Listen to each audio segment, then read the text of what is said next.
Lab wanaagsan saaxiibayaal sida u dhantii meel kasta dunida ka joogtaan. Fadlan deeta daawashada kugu horeysa channelka subscribe inoo saar inuu share gareyso asxaabada u gaaro. Intaas like na sii intaas oo ku mahadsan tahay. Intaa kadib asxaabay shalay waa ka xumahay inkastoo uu jiray xalay horyaalka England League Cup-ka ciyaaro badan ayaa jiray.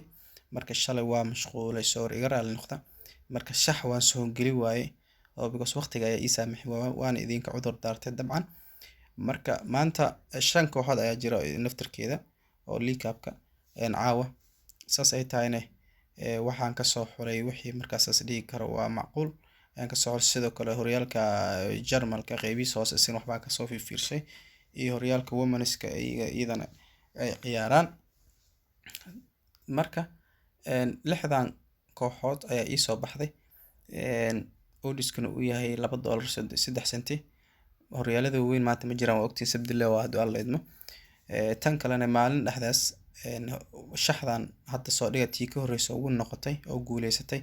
asxaab badan waxay dhahayeen maxaad Liverpool win u dhihi weysay way guuleysanaysaa inay guuleysatay iska daayay waa aragteen xitaa barrage way gelis waaba laga badiyay marka macna asxaab qaar waxay dhahayeen ba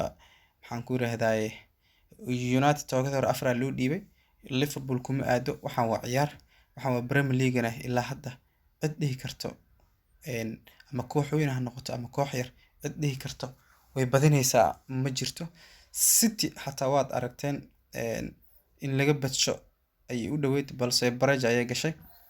marka laguma degdeg horena waa idinku sheegay horyaalka sanadkan kii hore aad taqaanin waa ka adag yahay wuxuu u baahan yahay indhayn u baahan yahay wuxuu u baahan yahay la qabsi u baahan yahay wuxuu u baahan yahay deganaan maskaxu u baahan yahay marka anagana taas isticmaali doona marka maanta Everton waa 6 oodiskuna waa 2.3 marka koodkana waa kaas guul ayaan idin rajaynaa subscribe-kana inoogu dadaala maalin wanaagsan guuleysta